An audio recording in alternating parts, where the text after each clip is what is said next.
Y quiero partir con una pregunta que nos va a enfocar un poco en lo que significa empoderar a nuestros y nuestras estudiantes respecto del liderazgo climático, ¿cierto? Son nuevas generaciones, son quienes efectivamente van a llevar la batuta de lo que significa el cambio climático desde ahora y en adelante. Entonces, me gustaría ver cómo ustedes y conocer un poco cómo ven a las nuevas generaciones y la educación que ellos y ellas reciben en relación con el cambio climático. ¿Cómo están siendo estas nuevas generaciones?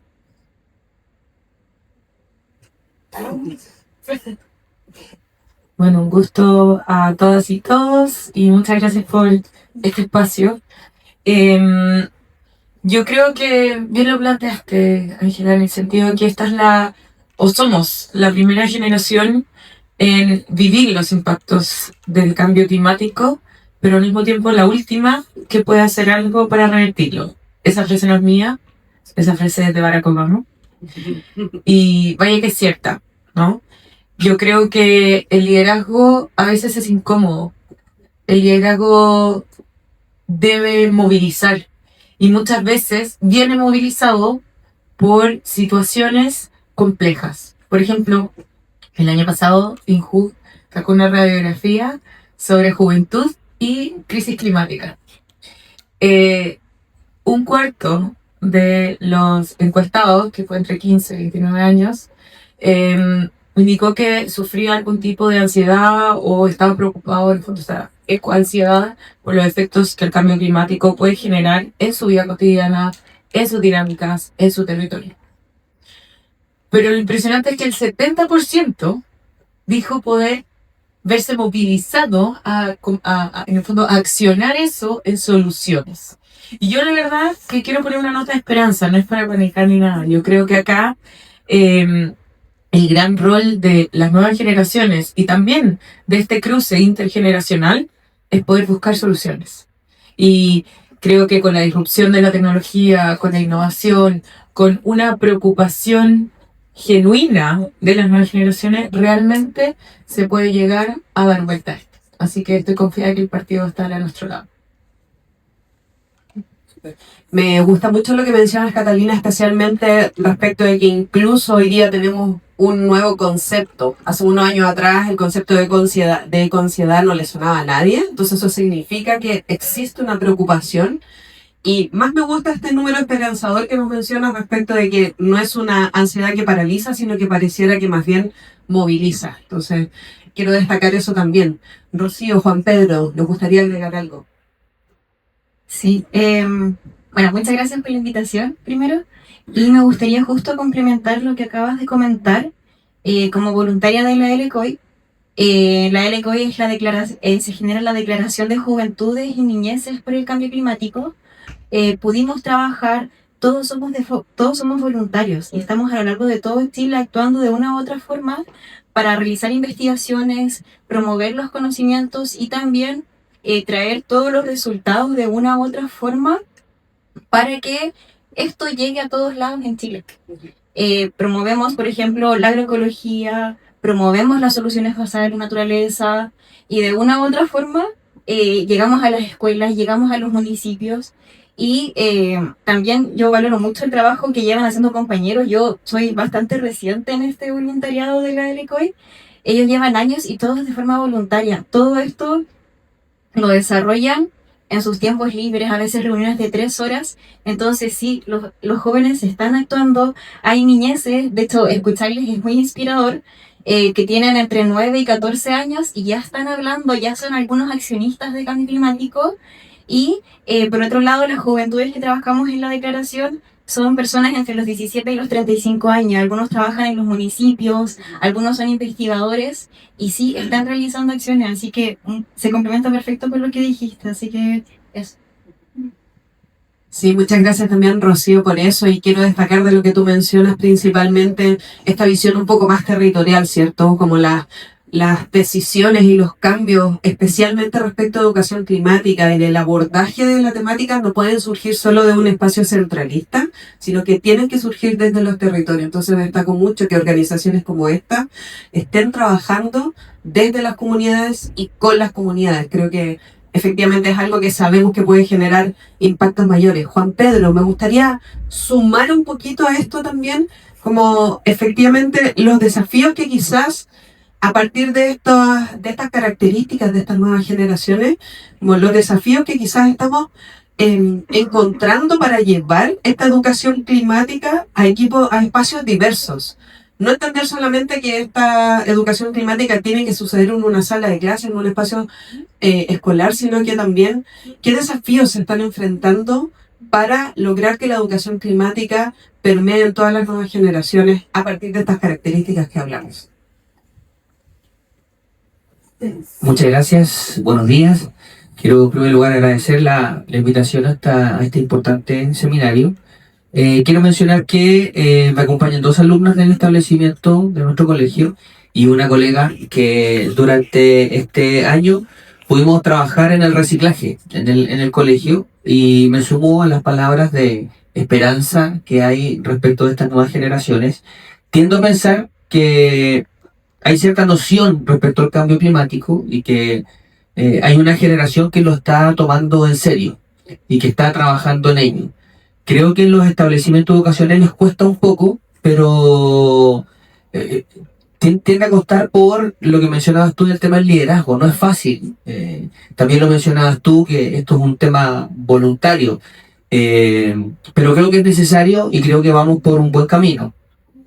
Respecto de los desafíos, creo que el principal desafío es llegar, en primer lugar, a los establecimientos educacionales con un mensaje claro y ojalá de los mismos pares.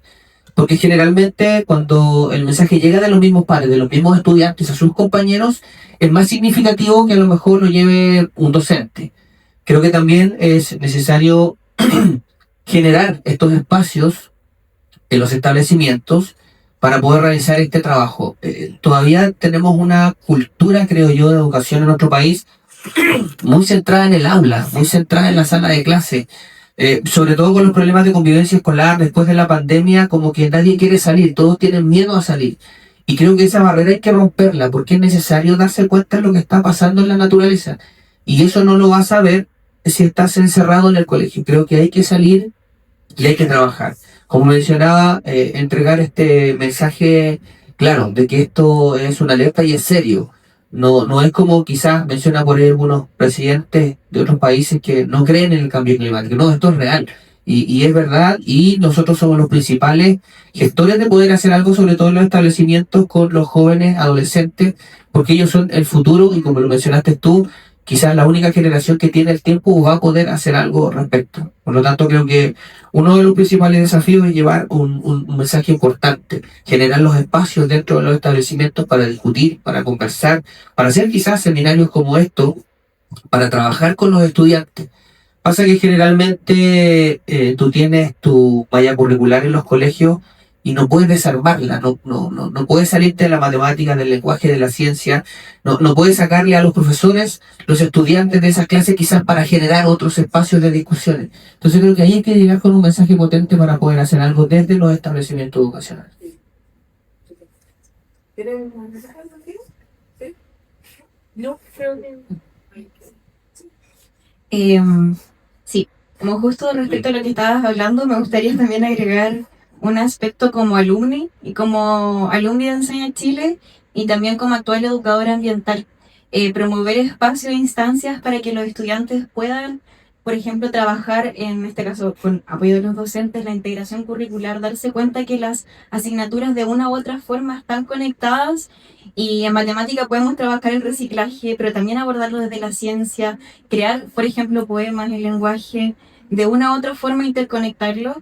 Y aparte de eso, los liderazgos de los docentes de los colegios es súper importante. Hace unas 3 semanas tuve la oportunidad de trabajar como educadora ambiental en un colegio en La Calera, donde se pudo ver que evidentemente los docentes que trabajan en esa escuela promueven los liderazgos de los estudiantes por la acción climática. De liderar o movilizar puede partir desde una elección simple. desde un comentario, desde un cambio en la cultura de consumo, desde observar el entorno y ver qué podemos aprender de ello y cómo podemos tomar soluciones que estén basadas en la naturaleza. No tiene que ser tan inabordable. El liderazgo parte de movilizar, inspirar y concientizar. Yo creo que hoy todos tenemos esa herramienta, de una u otra manera. Qué importante, y quiero conectarlo también con lo que, como con la misión que nosotros como Enseña Chile proponemos, y por qué también para nosotros es tan relevante poder estar hablando de esto hoy día con ustedes, poder invitarles y generar estos espacios ya por segundo año. Y es que desde Enseña Chile creemos que justamente el liderazgo debe ser colectivo. Y eso significa tener la capacidad de construir relaciones con otros y con otras que sean significativas para trabajar por un propósito común. Y esto que tú mencionas implica, ¿cierto?, como entender que el liderazgo no significa atender una gran diversidad, armar siempre un gran seminario, sino que simplemente quizás tener conversaciones que sean movilizadoras para otros y para otras, y con otros y otras. Y tener estas conversaciones en los espacios educativos, hoy día, tal como ustedes mencionaban, probablemente inicie y siembre ese bichito, ¿cierto?, para que nuestros estudiantes y también las comunidades educativas en conjunto con sus docentes puedan impulsar y pasar desde la conciencia también un poco hacia la acción. Ha mencionado en el fondo como un poco cuál es el contexto y hemos estado hablando de ciertas condiciones.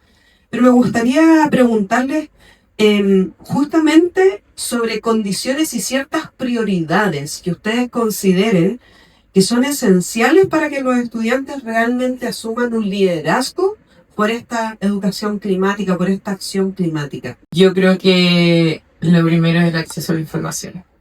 Tenemos un gran desafío ahí.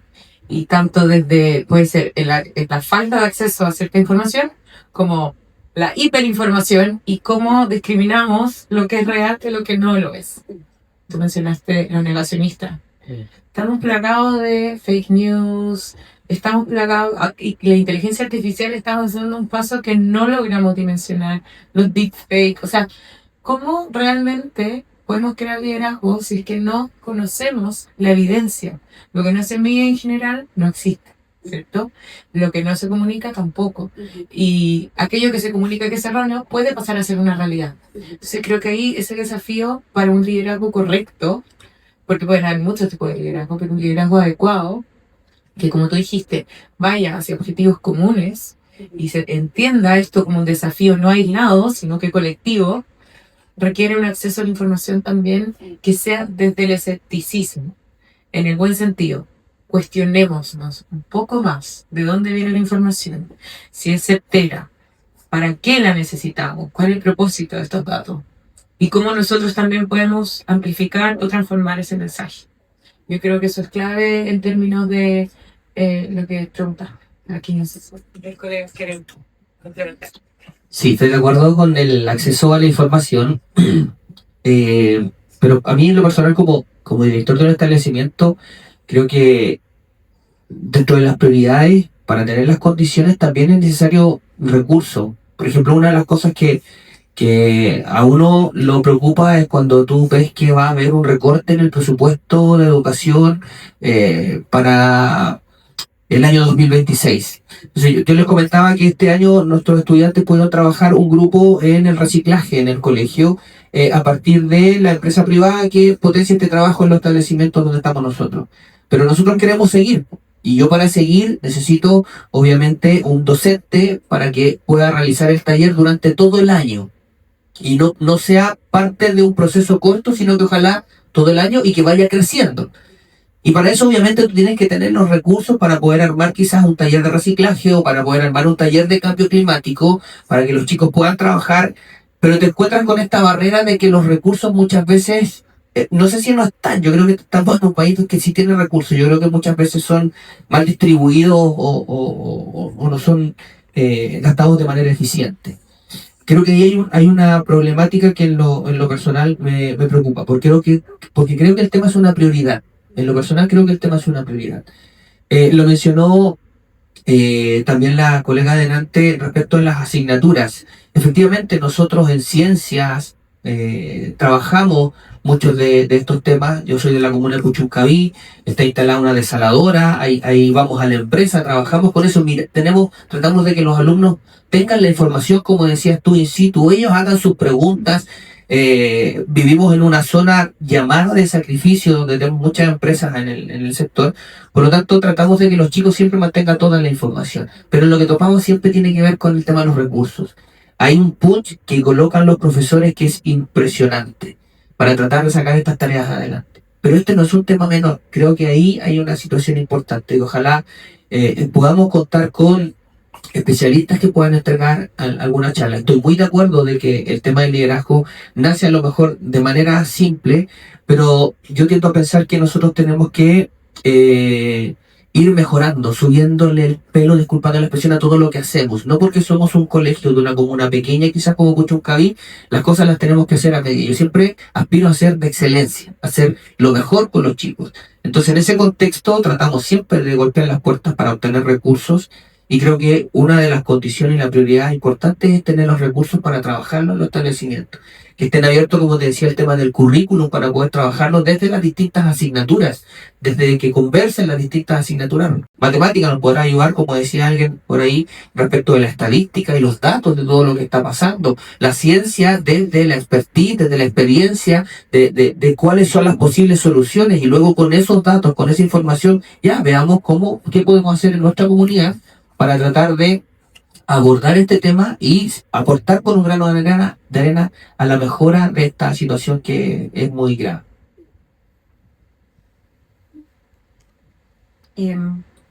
Ya, qué interesante porque justo el tema que tú tomaste, yo asistí a una actividad que hicieron en la LCO y yo asistí como asistente, no era voluntaria todavía, y la actividad era sobre negacionismo y fake news. Entonces, qué bacán que lo dijiste porque se conecta perfecto con lo que también están trabajando en la LCO de las personas. Hablamos incluso de algunos videos que salieron por ahí, un conejito saltando en una cama saltarina, y que todos nos creímos muchas cosas, pero en el fondo tenemos que aprender a filtrar para que no se difundan tanto estas cosas y nos demos cuenta de qué cosa es real y qué cosa no. Por otro lado, ya inmersa en el mundo de lo que es la LCO y la declaración, trabajando con las niñeces en particular, considero que es fundamental, en este caso, el apoyo de los padres para que los chiquillos puedan ser activistas.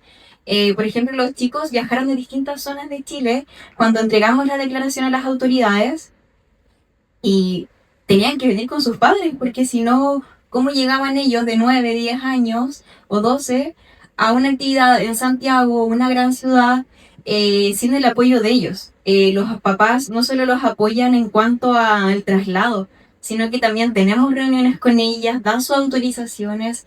Entonces, tenemos que, como docente en este caso, apoyar la integración de los chiquillos, como dices tú, la integración curricular, desde las distintas perspectivas, y ojalá para promover activismos mucho más potenciarlos, que los padres puedan ser un apoyo para los chiquillos. Y bueno, eso. Y que se conectó justo perfecto con lo Yo quería decir como comentar respecto a, bueno, lo que dijeron ambos, pero claro, que creo que también una de las prioridades es cómo se va a implementar el marco integral de sustentabilidad y cambio climático que tiene ya el Ministerio de Educación en el fondo y con perspectiva territorial, que creo que no llega en una fórmula estandarizada de implementarlo. Efectivamente tienen que conocer el territorio, los desafíos, cuáles son las necesidades, las preocupaciones, qué impacto tienen en general. Pero al mismo tiempo hay algo interesante y creo que una buena experiencia, una buena práctica de lo que ocurrió también con la equidad de género. Se habla de perspectiva de género, de integrar la perspectiva de género. Bueno, ¿qué tal si empezamos a integrar la perspectiva climática en todo lo que hacemos? La matemática, la física, la química, el lenguaje, el vivir nuestra vida tiene que ser con estos anteojos desde la perspectiva climática, porque efectivamente es transversal. No elige a qué le va a tocar, simplemente va a ocurrir. Destaco 3 puntos fundamentales de esta conversación, ¿cierto? Destaco por un lado la necesidad de construir y de generar estas redes. Acá hay representantes de diversas organizaciones en este panel, pero además entre ustedes. Entonces, considero fundamental abordar esto desde la construcción de redes. Todos ustedes mencionaron a algún otro actor dentro de las acciones cuando dijeron, estas prioridades existen, pero necesitamos a los apoderados, necesitamos a políticas públicas, necesitamos, ¿cierto?, como distintas acciones que tienen que suceder. Entonces, nuevamente vuelvo a mencionar como la importancia de ese liderazgo colectivo. Por otro lado, también destaco harto lo que mencionan sobre esta convicción y perspectiva mayor de entender la educación climática no como algo en paralelo que va respecto de lo que trabajamos con nuestros estudiantes, sino que realmente permea la visión de cómo tiene que ser la educación hoy día. Y tomo el tercer punto que tú mencionabas también, Catalina, sobre que esto es algo transversal. El cambio climático y la crisis en la que nos encontramos hoy día no va a afectar a solamente un sector de nuestro país o solamente un sector del mundo, pero hay condiciones en ciertos territorios que se van a ver necesariamente más afectados. Entonces, construir un mundo donde efectivamente, un Chile donde efectivamente todos y todas tengan las mismas oportunidades, parte también por tener perspectivas y convicciones como esta, y verlas de manera transversal. Y siguiendo un poquito como con la conversación, ¿cierto? Me gustaría también rescatar ciertos aprendizajes, prácticas. Ustedes han mencionado algunas, pero si pudieran destacar quizás aprendizajes o prácticas que hayan visto que movilizan a los estudiantes hacia la acción climática. ¿Qué cosas están destacando y dándose cuenta que efectivamente los estudiantes hoy día están convencidos de que tienen que hacer algo y no solamente de que esto es importante? Porque es distinto decir sí, es muy importante, pero en verdad no hago nada al respecto, ¿cierto? ¿Qué cosas están viendo ustedes hoy día que están sucediendo que permiten que nuestros estudiantes avancen hacia esa acción?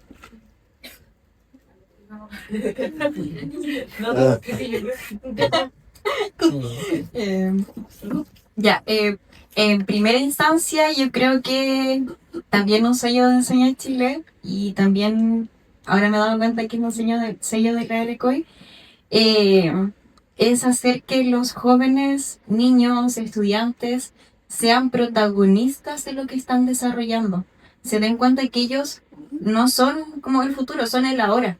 Son quienes pueden tener la voz en este momento de decir lo que piensan. Y, por ejemplo, en la LCOI generamos una declaración, investigadores adultos, algunos universitarios, algunos trabajadores, pero también se incluyeron cartas de las niñas y niños. Cartas donde ellos decían la componente agua, qué es lo que yo espero, qué es lo que yo le exijo a las autoridades. Y yo como niña también puedo exigirla. Por otro lado, la declaración de el área transversal también. Yo quiero ir, recuerdo muy bien las palabras del niño Javier, que nos dijo, yo dibujé aquí la moneda porque quiero ser yo el que vaya a entregar la declaración, quiero ser yo en un futuro estando en la moneda, entregando documentos y mis solicitudes como niño.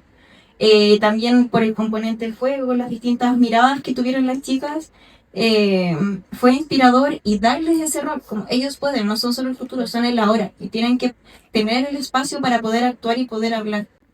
Solo antes de darles la palabra, como quiero destacar mucho lo que tú dices, Rocío, desde considerar al estudiante como un sujeto de derecho y por lo tanto un ser humano completo, no pensar que le falta un pedacito y que todavía no puede, ¿cierto?, opinar, o que su opinión puede ser, entre comillas, menos válida porque le falta experiencia. Entonces, considero fundamental lo que tú mencionas para realmente que ellos y ellas sean los líderes de la hora y también constructores de este futuro mejor, no solo desde esta perspectiva climática, no va a ser solo para sí mismos, sino que va a ser para una comunidad, para un país completo. No sé, Catalina Fontana. Gracias por el pase. Estoy completamente de acuerdo con lo que comenta Rocío. Creo que también, bueno, la sostenibilidad, ya sabemos que no es algo que se alcanza de manera aislada, pero también tiene un componente esencial, que es el incentivo económico. No niega la economía, ¿ya? Y por lo tanto, en el fondo lo que dice es que hay que crear valor compartido, crear valor económico, pero que ponga en el centro al entorno y a las personas. ¿Por qué digo esto? porque las nuevas generaciones también necesitan ese sentido.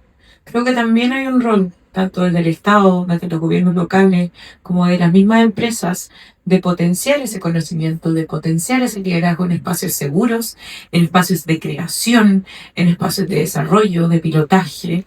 Si no, no tendríamos una Jessica Gustavo, por ejemplo, que ella es de Ñuble, estudiante de Ñuble, que creó Fixaterra, que es una, a través de soluciones basadas en la naturaleza de una bacteria, en el fondo logra que el cilantro sea mucho más resistente a la helada y a la sequía.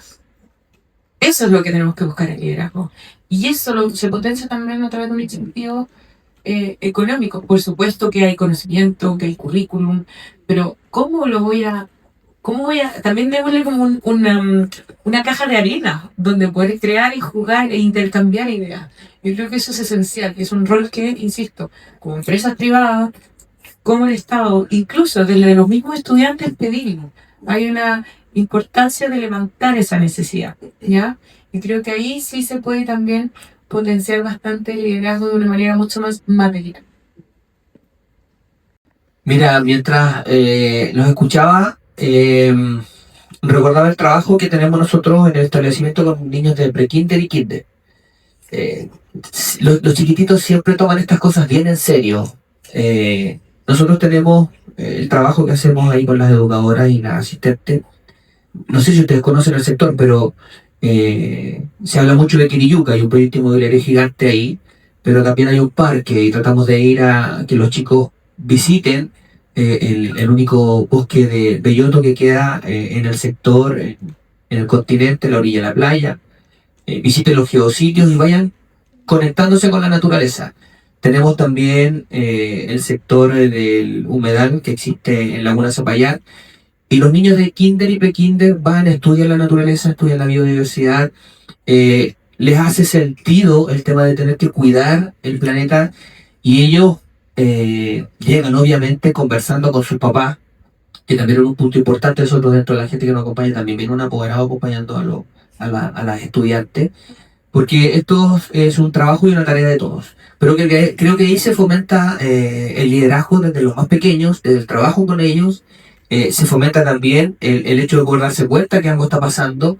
Los niños son muy conscientes y muchas veces ellos son quienes nos enseñan o nos recuerdan a nosotros que como adultos caemos en lo que es nuestra labor, nuestro trabajo, en el día a día, y muchas veces hay cosas que son tan relevantes e importantes del diario vivir que ellos nos conectan y nos hacen ver que efectivamente tenemos que cambiar. Creo que por ahí parte el cambio. Nos cuesta un poquito más con los estudiantes que son adolescentes, pero siempre hay un grupo que está dispuesto a trabajar. La experiencia que tuvimos este año respecto del reciclaje, creo que fue buena, fue un inicio y creo que fue buena. Y tenemos muchas ganas de seguir trabajando y ojalá formar una brigada de este tipo de trabajo en el establecimiento, que ellos sean los líderes y que guíen a sus compañeros. Creo que es la única forma de que saquemos estos temas importantes a la vista de todos y que entendamos que tienen relevancia y que todos tenemos que ser parte de la solución de este tipo de situación.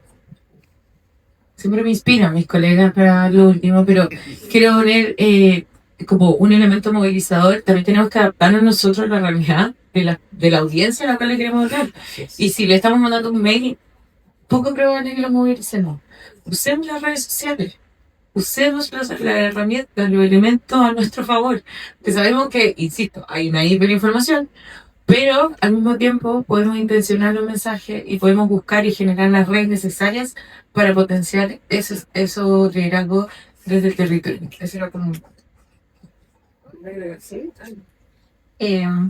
Ahora hablaré como de mi experiencia como PET, donde tuve la oportunidad de hacer justo como lo que tú comentabas, que es la acción de conocer para proteger. Muchos de los niños de mi escuela, en la que fui PET, acá en Villa Alemana, muy cerquita, muchos no habían visto la playa en mucho tiempo. Incluso algunos me decían que ni siquiera se acordaban cómo era la playa, siendo que estamos muy cerca. Entonces, llevar a los chicos, insisto, dependiendo del contexto en el que nos encontremos, ya sea económico, sociocultural, eso no importa. Si como docentes tenemos la oportunidad de llevar a los chicos a entornos naturales para que conozcan es súper importante. Yo lo llevé a un sector de la playa a vivir una experiencia gracias también a Ganamar, en este caso con Enseña Chile.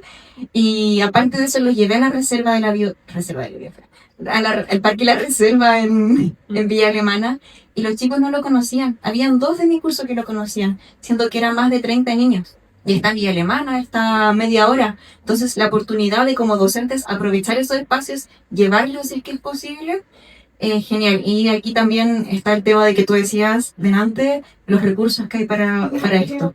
Es complejo, pero por último una vueltecita también, quizás alrededor hay algo. También tuve la oportunidad como PECH de trabajar con otras ONGs. En este caso fue la ONG Zeus, que nos permitió hacer educación ambiental en la escuela. Y los chiquillos fueron a recorrer el humedal que estaba a la vuelta de la escuela, y ahí tuvieron la oportunidad de conocer para proteger en el fondo su entorno. Justo me había quedado resonando lo mismo, Rocío, porque el año pasado, en el primer seminario que organizamos, que estuvimos en Purranque, estuvimos con una gran educadora ambiental. Le dicen Anita Catalapi porque su apellido es un poco impronunciable, ya es alemana, no me acuerdo muy bien, Figen, algo así. Me dijo que significaba corazón algo. Y Anita, recuerdo mucho que recalcó el concepto de que lo que no se ama no se cuida. Y antes de eso también decía, lo que no se conoce no se puede amar. Y por lo mismo creo que es fundamental como romper quizás estas paredes ficticias que de pronto creemos que existen en una sala de clases o en un colegio, para entender que somos parte, ¿cierto?, de un territorio, de una comunidad, que somos parte de un ecosistema incluso, que tenemos que conocer, reconocer y desde ahí valorar.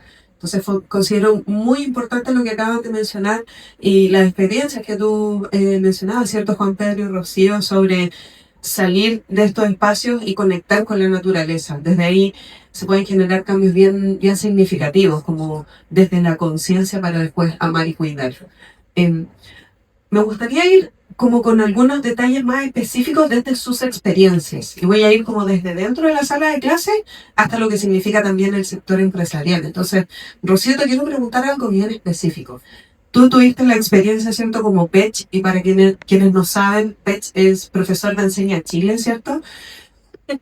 Como PECH, Rocío tuvo la experiencia, obviamente, de trabajar con los estudiantes in situ dentro de una sala de clases.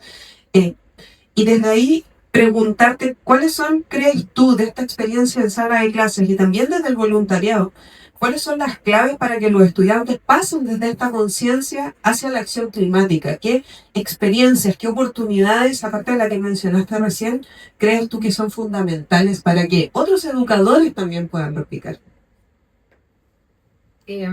Ya, por esta parte, primero considero fundamental los liderazgos, ya lo comenté delante, pero es que es lo más importante, los liderazgos que se dan en las escuelas. Que los liderazgos en el fondo promuevan que las chicas y chicos puedan trabajar en temas ambientales. Lo pude ver de una u otra forma generarse en los que eran mis estudiantes. Yo partí, al principio no tenía la certeza de poder o no llevarlos a entornos naturales, así que les llevé hojitas, llevé frutos para que los chicos se fueran como metiendo en lo que son los temas ambientales. Y desde esa parte fue fundamental. Y ahí, como también profesora que le gusta generar cosas, hablar con mis colegas de qué forma podíamos desarrollar o conectar nuestras asignaturas para que esas hojas, por ejemplo, que íbamos a utilizar, no quedaran ahí nomás. La profe nos trajo unas hojas.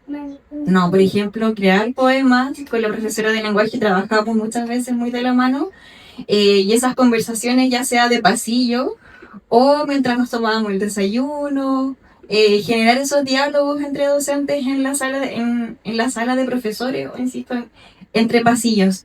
Y también, muy importante, escuchar a los estudiantes. Y me acuerdo una iniciativa que partió el año antes de que yo llegara a la escuela donde estaba, que les preguntaron a los chicos qué talleres o qué proyectos de ABP, aprendizaje basado en proyectos, quieren hacer ustedes el próximo año.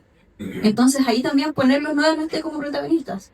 Como no le vamos a hacer una BP, que, bueno, igual, claramente yo siempre metí el bichito ambiental de una u otra forma, pero no hacerlo solo desde mi perspectiva, no solo desde lo que yo quería hacer, sino que qué quieren hacer ustedes. También trabajamos aprendizaje basado en problemas, donde los chicos reconocieron problemas en la escuela y, por ejemplo, pudieron ver, hay un problema, en el colegio a veces nos enfermamos y nos vamos temprano y no nos pueden dar remedios. Pero tenemos una opción, hicimos un proyecto con una profesora también, de que tenemos la medicina natural. Y ahí los chiquillos, como protagonistas, entrevistaron personas de afuera y también de adentro de la escuela, al director, para reconocer por qué se iban los niños, cuáles eran las enfermedades más normales. Entonces, hacerlos protagonistas, creo que en verdad es lo clave de todo. Y desde el inicio, desde antes de gestar el proyecto, el año anterior no era un tema ambiental, pero los chicos dijeron, queremos abordar temáticas de educación sexual. Entonces el séptimo básico trabajó esos temas, porque ellos lo decidieron, ellos lo votaron y esto quiero hacer yo. Entonces desde un inicio, desde antes de gestar los proyectos, ponerlos como protagonistas en acción. Quiero como en el fondo resumir un poquito lo que nos decía Rocío, y lo voy a resumir como de atrás para adelante. Mencionaste el justamente, o desde el centro hacia afuera quizás, mencionaste justamente el darle la voz a los estudiantes para que ellos puedan tomar decisiones respecto de esto y por lo tanto encumbrar, ¿cierto? Y decidir cuál es el camino, la trayectoria que quieren tener. Después mencionaste la conexión con otros colegas, con otros pares, para efectivamente generar condiciones que permitieran que los estudiantes se desarrollaran desde ahí. Y por último también, o al principio, mencionaste, ¿cierto?, como las condiciones contextuales de la escuela. Y acá quiero conectarnos justamente con una pregunta para ti, Juan Pedro, que tiene que ver como con las estrategias de gestión escolar, quizás. ¿Cuáles son esas estrategias desde la gestión escolar, desde la enseñanza de las ciencias también, que pueden fortalecer esta educación climática y el liderazgo estudiantil en las comunidades educativas?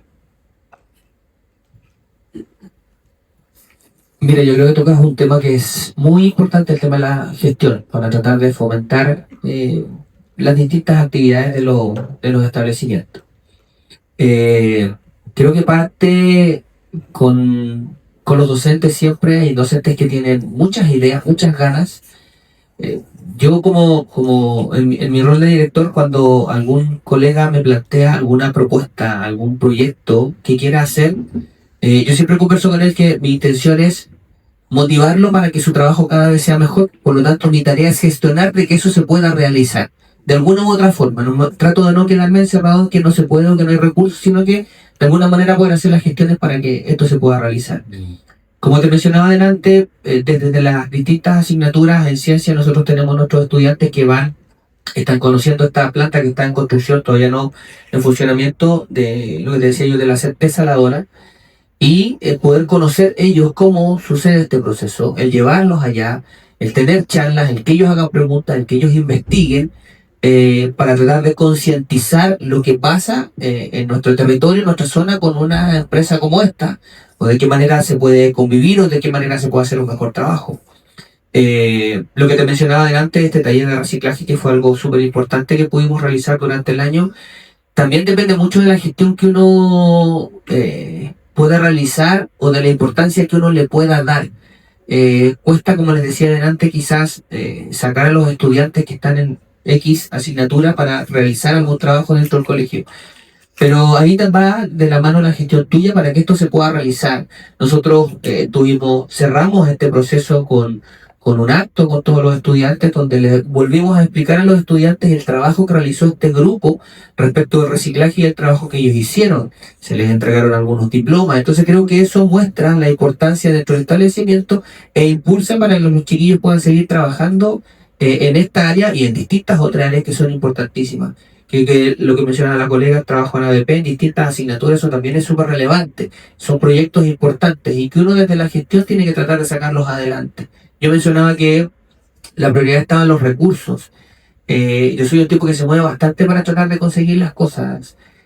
nosotros tenemos muchas salidas pedagógicas a distintos lugares. Estoy muy de acuerdo contigo de que conocer la naturaleza, de que los chiquillos tienen que palpar su naturaleza para poder amarla y para poder cuidarla, porque una teoría, un PowerPoint, una clase no tiene lo significativo que es estar en el lugar y darte cuenta de la destrucción que se provoca y de cómo tú puedes aportar para poder cuidar aquello que no siga destruyéndose. Y ahí la gestión cumple un rol fundamental. Si no sé, desde el SLEP en nuestro caso nos dicen que no hay recursos, vamos a la municipalidad. Si desde la municipalidad nos dicen que no hay recursos, vamos a tocar la puerta de las empresas que están en el sector, pero la idea es que puedan los chicos vivir y tener estas experiencias que les permitan el día de mañana tomar conciencia de lo que está pasando. Por lo tanto, creo que el trabajo de la gestión que pueda realizar uno o el equipo que uno lidera es muy importante. Es relevante lo que mencionas, especialmente de que pareciera que nos falta no es suficiente, ¿cierto?, con tener la motivación, tener la conciencia, sino que efectivamente tenemos que generar los espacios. No solamente falta con el espaldarazo decirle al profe, ¿cierto?, sí, no hay problema, cuenta conmigo, pero en verdad no le di el tiempo, quizás no le di, ¿cierto?, los recursos, por último, para que pudieran llevarlos en bus a algún lado. Entonces considero fundamental que, en el fondo, un poco lo que decía Rocío, ¿cierto? Esta perspectiva no puede estar solamente centrada en un docente, en los estudiantes, sino que tiene que venir permeada desde el liderazgo y los distintos directivos también que existen en un espacio educativo como lo es el colegio, ¿cierto? Y Catalina, obviamente esto ya lo hemos dicho hartas veces, no puede quedar encerrado, ¿cierto?, en la sala de clases. Y desde tu experiencia y desde, ¿cierto?, el sector empresarial, preguntarte cómo pueden las empresas fortalecer estas oportunidades de liderazgo para las comunidades educativas, y no solamente pensamos en temáticas ambientales, sino que también en otras, como cuál es el rol de las empresas acá. Bueno, como ya mencioné, el rol de la empresa es importantísimo, no solo desde, en el fondo, los recipientes muchas veces o los creadores de varios programas, sino que finalmente las empresas tienen que transformarse en un aliado del territorio y las comunidades.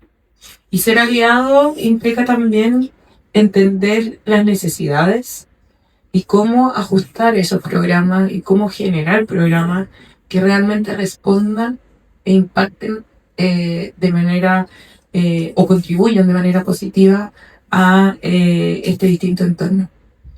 En ese sentido, y acá tomo el punto y conecto con lo que dijeron mis compañeros de panel, el tema de los liderazgos. En consultoría y en el mundo privado nos gusta hablar de la gobernanza. ¿Ya? Gobernanza, una palabra muy pomposa, pero que finalmente logra separar en tres pilares el tema de la sostenibilidad, lo ambiental, lo social y la gobernanza, que si bien están separados por un tema práctico, obviamente se conectan entre ellos, ¿no?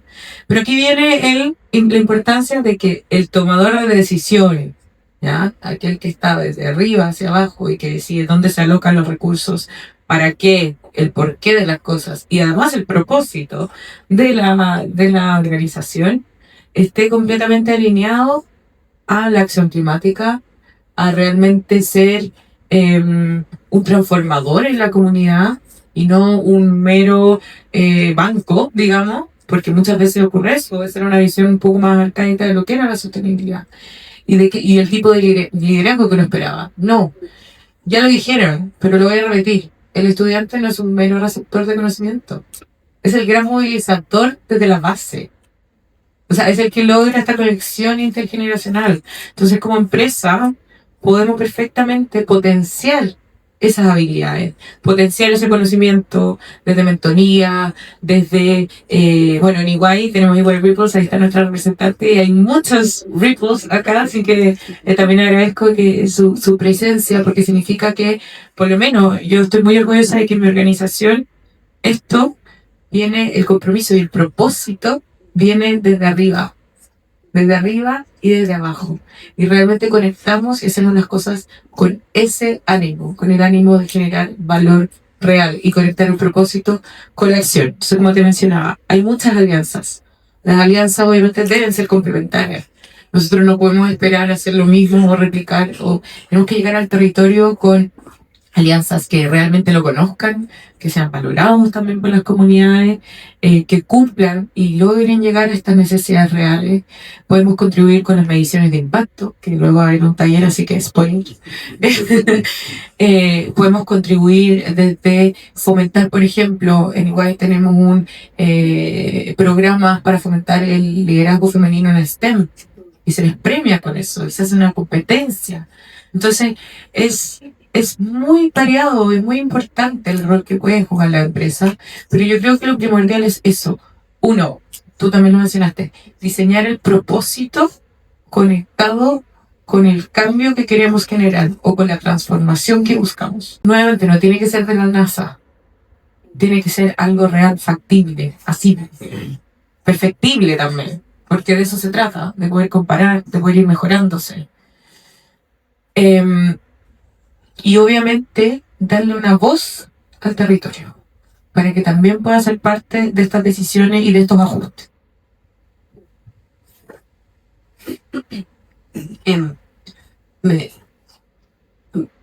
Me surgen demasiadas ideas cuando te escucho, Catalina, porque pienso finalmente que esto tiene que ver nuevamente con la convicción y con la perspectiva de la relevancia que tiene abordar estos temas de manera transversal y no solamente desde lo declarativo, ¿cierto? Hoy día sabemos que a nivel de políticas públicas existen ciertas exigencias hacia el nivel empresarial, pero finalmente si esas exigencias no tienen un sentido, no tienen un propósito que esté conectado realmente con lo que las personas realizan en su trabajo, sabemos que se transforman como en un banco de toco en la puerta y en verdad no sé qué tanto me impacta en mi propio propósito como empresa. Y bueno, nosotros hemos sido testigos de la colaboración que hemos generado fuertemente con ustedes también, donde ustedes han ido incluso a hacer talleres a nuestras escuelas de verano con estudiantes, así que sabemos que es algo que viven como realmente, no solo desde lo declarativo. Así que agradecer por esta parte. Y vamos más o menos cerrando y quiero quizás ir como consolidando estas ideas con algo que ha salido de forma permanente y es este concepto de trabajar colaborativamente. Como mencionaba antes, este es un espacio de encuentro, es un espacio para que efectivamente podamos reflexionar en conjunto, pero también para conectar. Y también les mencioné que nosotros en Enseña Chile creemos que el liderazgo es colectivo y que requiere de la construcción de estas redes y de estos puentes. Y me gustaría saber qué recomendaciones harían ustedes para formar alianzas sostenibles con distintas organizaciones. En el fondo, que no sea solamente por un proyecto, por una instancia en particular, sino que efectivamente esto pueda permanecer en el tiempo de forma transversal y avance con las distintas generaciones. ¿Qué recomendaciones ustedes creen que tenemos que generar? Para mí, yo ya lo mencioné, la complementariedad, y eso se puede realmente, puedes tener varios descriptores de lo que se entiende. Obviamente la cercanía con el territorio. De nuevo, ¿qué queremos transformar? ¿Qué transformación queremos generar o qué cambio buscar con esto? Y eso te va a ir dando luces de, bueno, en qué territorio tal vez, las necesidades que tienen y qué organización realmente me puede apoyar en generar un impacto real, en generar valor en esa comunidad para resolver esa problemática. Creo que nuevamente el diseño es clave en entender el tipo de colaboración que necesitamos, ¿ya? Y el tipo de organización también. A veces sí, no necesariamente tiene que ser una ONG o una fundación, puede ser el mundo académico, puede ser a nivel de gobierno, puede ser a nivel de sociedad civil, o sea, juntas de vecinos organizados. Hay muchas maneras, ¿no? a la que podemos llegar. Todo va a depender de lo que queramos lograr. Entonces, la pregunta más bien, en las recomendaciones yo te diría, ser súper sincero en cuál es el propósito que quiero lograr y desde ahí trazar quién va a ser tu equipo ideal, en el fondo, transformado en una alianza. Creo que, tal como decía Carolina, sí, es una pregunta compleja, es un tema difícil de resolver, porque depende de lo que decía yo al principio un poco de los recursos. Generalmente los recursos están para llevarlo a cabo durante este año, pero tiene que ser una proyección en el tiempo y que ojalá se pueda mantener. Para ello creo que lo principal es un buen proyecto. Por eso mencionaba delante que tratar de ir mejorando, haciendo las cosas cada vez con mayor excelencia. Que no sea simplemente un tema más que está de moda, sino que no, esto no es un tema más que está de moda, esto tenemos que trabajarlo y la proyección a corto plazo es esta, a mediano plazo es esta y a largo plazo es esto. Y esto es lo que queremos conseguir. Creo que es la única forma, a lo mejor, de convencer a los actores que van a llevar a cabo esto de poder continuar con este tipo de proyectos. En los establecimientos tiene que ser algo que sea constante, que independiente de que vayan cambiando los estudiantes, esto permanezca y que tú vayas formando nuevos líderes desde los más pequeños hasta los más grandes. Generalmente los establecimientos educacionales, por ejemplo, enseñanza media, todos tienen centros de estudiantes, pero son centros de estudiantes de alumnos de séptimo a cuarto medio. Entonces, nosotros tratamos de fomentar también el liderazgo en los más pequeños, de tal manera que cuando ese chiquillo que ya está en cuarto, quinto, llegue a séptimo, octavo, primero, tenga las ganas de seguir liderando y de seguir impulsando estos proyectos. Y los proyectos tienen que estar bien elaborados, y es ahí donde uno tiene que, de alguna manera, orientar a los estudiantes a generar buenos proyectos, hacerse todas las preguntas habidas y por haber, y aprender de alguna manera esto de la gestión, para que el otro que me va a ayudar crea en lo que yo estoy diciendo, me vea convencido de lo que yo estoy diciendo y me vea también trabajar duro por lo que estamos tratando de conseguir. Creo que esa es la forma de tratar de mantener estas cosas en el tiempo y que no se diluya. Yo considero que el primer punto, viéndolo como profesora, es el aprender el trabajar en equipo. ¿Qué es trabajar en equipo? ¿Qué rol voy a cumplir yo en ese equipo? Estos roles van a ir mutando, me voy a ver beneficiado quizás en algún momento y después yo voy a apoyar a otro. Yo creo que primero eso es lo fundamental, aprender a trabajar en equipo y de forma colaborativa real, que es algo igual complejo no solo para los niños, para los adultos igual muchas veces trabajar en equipo puede llegar a ser muy complejo. Por otro lado, buscar las instancias para generar redes. En este caso, en este momento en particular, tengo la suerte de ser parte de un proyecto como participante del gobierno regional que busca conectar distintos actores medioambientales de organizaciones gubernamentales, o sea, organizaciones como locales de la sociedad civil, municipios, entre otras cosas. Y no es, por ejemplo, una jornada. Estamos haciendo reuniones todos los martes, nos juntamos y ahí nos enseñan cosas. Nos están enseñando, trabajamos hace un tiempo agroecología, ahora estamos trabajando restauración ecológica, y después eso se vive de forma presencial. O sea, no solamente nos vemos a través del computador, sino que también hacemos actividades presenciales. Ayer plantamos árboles por acá muy cerca, en Viña. Y tuvimos la oportunidad no solo de dialogar, sino que también de compartir, de hablar no solamente de nuestras organizaciones, sino que de conocernos y generar instancias como esas. Creo que es muy importante para después en un futuro hacer espacios colaborativos. Y por lo mismo ahí, alguien lo dijo por ahí, buscar los propósitos en común que tenemos para generar estos espacios colaborativos. ¿Cuál es el punto en común? Porque diferencias podemos tener muchas también, pero ¿cuál es el punto en común que nos permite colaborar de una u otra forma? Y aquí vuelvo a reforzar el trabajo en equipo. Quizás hay muchas cosas que como equipo no tenemos, no estamos de acuerdo, pero busquemos nuestro punto común. Buscando nuestro punto en común, podemos llegar mucho más lejos en nuestras colaboraciones. Quiero ir cerrando, ¿cierto? Como estas ideas que nos hablan un poco de recomendaciones, pensando también en la conexión que existe desde los valores que nosotros promovemos como organización, como Enseña Chile. Desde esta visión de entender, ¿cierto? Que tener un propósito común que nos permita trabajar por ese propósito común de manera conectada, trabajando en red, ¿cierto? Trabajando también desde la excelencia, desde la visión de que no nos vamos a quedar con lo poquito que podemos hacer, sino que efectivamente con lo mejor que podemos hacer con los recursos que tenemos, para justamente hacernos cargo de esto que pareciera que efectivamente moviliza a todas las personas que están acá y también queremos que movilice a otros y a otras, ¿cierto? Entonces quiero simplemente agradecer por este espacio. Quiero mencionar que en verdad es muy inspirador escucharles, es movilizador saber que podemos convocarnos a estar en un espacio como este para poder discutir de aquellos problemas que hoy día nos preocupan, nos generan, ¿cierto?, este concepto de ecoansiedad quizás, pero que efectivamente también nos dan ganas al escuchar a personas tan comprometidas como las que escuchamos en este panel y como ustedes, para poder seguir trabajando en conjunto y obviamente empoderar a nuestros y nuestras estudiantes que sean aquellos líderes que transformen hoy día su futuro y que lo empiecen a construir para sí mismos y para también sus comunidades. Así que les brindo un aplauso, por favor, les agradezco también. Y les agradezco también para que después continuemos aquí con el José. Sí.